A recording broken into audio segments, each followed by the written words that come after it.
It is my hope that you're doing fine. I'm also okay. In this video, I want us to look at the real reason why Rigathi Gachagua is forming a political party. Now, you may be quick to say, but then you see Rigathi, like any other Kenyan, has a right to form a political party. Yes. So this is not about him not having right to form a political party. This is about examining the reason he gave for forming a new political party. Rigathi said, and I quote, "We made a mistake joining Ruto without a Mount Kenya party. We joined UDA instead of going into this as a coalition. That way we would have been protected." Okay. So the main thing is having a Mount Kenya party. So what is a Mount Kenya party? A Mount Kenya party is a party whose leadership are people from Mount Kenya. The question that comes to mind immediately is, don't we already have several of such parties? I mean, you have Martha Karua with People's Liberation Party, the former NARC Kenya. It is led by Martha Karua, who is from Kirinyaga. That is, the last time I checked, part of Mount Kenya. You have Bidan Muturi. This man leads DP, Democratic Party, one of the oldest political parties from Mount Kenya region. Bidan comes from Embu, which the last time I checked, Rigathi insisted was deeply part of Mount Kenya. You have Peter Munya leading PNU, the party through which Kibaki sought re-election. You have Kiraito with his Mbas party. I could go on and on and on and give you up to 30 political parties which are led by people from Mount Kenya. So why can't Rigathi take one of them? Because it would make sense to form a new party if these politicians I've just mentioned were not aligned to Rigathi. Then it would be like, oh, you see, we have political parties here, but they are not aligned to our agenda of making Ruto a one-term president. But that's not the case. Even the Jubilee Party is still one of those parties led by the people of Mount Kenya. And that party is aligned to making Ruto a one-term. So Muturi wants Ruto to be one-term. He has a party. Martha Karua wants Ruto to be one-term. She has a party. You have Peter Munya and others. And all these people always congregate at Wamunyoro and with at Wamunyoro, which is Rigathi's resident. So why can't Rigathi join one of those parties and popularize it? Ladies and gentlemen, that is what we want to answer, because the reason is giving is a false reason. There is a real reason why Rigathi Gachagua is forming a political party.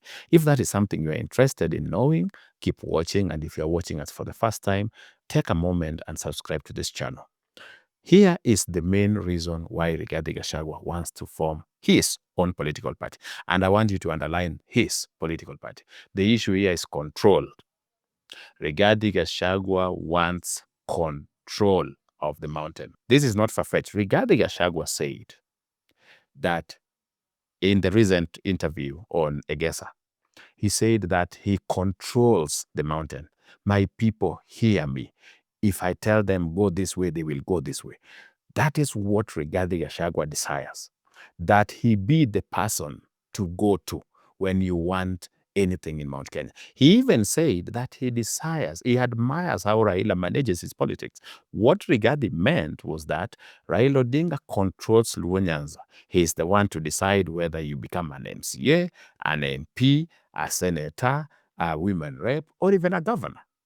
It is very difficult in Luoland to win a political seat if you are opposed to Raila Odinga. Very difficult. And that is what Rigathi wants. So how do you achieve that? You must have a political party, because the political party will be the tool of control. Apart from getting you, making you money, it will be your tool, your weapon you use to control the people. If Rigath's political party goes ahead to become the de facto political party of Mount Kenya, then it will be upon Rigathi Gachagua to decide who becomes what. Because it will be a matter of, you get his certificate, you get the certificate of his political party, you are as good as elected. The same way it happens in Luo Nyanza, where once you get the ODM ticket, you should start celebrating. That is what Rigathi wants in Mount Kenya. That is why Rigathi is forming a political party. The question is, since Mount Kenya people do not handle politics the way Luo Nyanza handle politics, and this is what I mean. In Luo Nyanza, the leader, in this case Raila, decides the direction people take. In Mount Kenya, it is the people deciding the direction the leaders take. So can Rigathi turn Mount Kenya into Luo Nyanza? Because for you to have control, you must be the one telling the people what to do, not the other way around. With people telling you what to do, you don't have control, because that means people will choose the leaders they want. And if they are choosing the leaders they want, then the benefit of having a political party as a tool of control isn't there anymore, or is it? Because if people are like, Rigath's party gave us so-and-so for MP, but we don't want that person, we want this other person, then you will end up with so many people who are elected outside your party who don't even take orders from you. And that is what Rigathi doesn't want. Because what he's facing today, the biggest challenge Rigathi faces today is that the MPs from Mount Kenya, most of them, including some MCS, most of them have rejected Rigathi Gachagua. And so he doesn't have control over members of parliament of Mount Kenya. The ones he have are so few that it will not help him anyway. So what happens? He wants a party which will be the de facto party, but not just that. He wants a situation where he will be the one controlling the people of Mount Kenya, not the other way around, not the people telling him what to do. Can he achieve that? Yes. Very difficult, but it is possible. Why? One thing Rigathi has learned is that the people of Mount Kenya, just like any other region, do vote based on emotions. So all you have to do is to whip this emotion. You have to incite people so much that they will go your route. So what has Rigathi done? Rigathi, first of all, decided to make Kikuyus feel like they are being targeted by everyone in the country. You remember when he was doing his so-called Meet the People to us, some few days before he was finally impeached. He would go, he would really incite the Kikuyus, telling them how people hate them. And once a leader of Rigathi stature, who was the deputy president then, tells you that he knows things that you don't know, because he would say that in my vantage position, I can tell you that very bad things are being planned against our people. Dark days are ahead. So once you feed people fear, you end up with a siege mentality, where these people feel that the only person who is saving them or standing between them and total annihilation is none other than Rigathi Gachagua. So they are feeling like the people of Mount Kenya, or Kikuyus to be specific, have reached a level where they feel without Rigathi Gachagua, they will be eliminated. Their businesses will be destroyed. Everything will be. And because they believe Rigathi Gachagua is the one standing between them and danger, it is possible that they will do as told by Rigathi Gachagua. This is not some imagined thing. In Luo Nyanza, which I gave you an example of, why is it that a rebellious people like Luos, I'm a Luo, and I can tell you, my people are extremely rebellious in nature. So, a rebellious people like Luos, how comes when it comes to politics and obedience to Raila Odinga, they obey the Odingas without question? Well, it is what I told you, the siege mentality. They reached a point where they believe if it were not for the Odingas, the enemies would have destroyed them. And so for that reason, they owe Odingas everything. Meaning if Odingas were to tell them to do this, they would do that. And that is why they would oppose Ruto today if Raila says, oppose him, and they will support him tomorrow morning if Raila says, support him. That is how it works.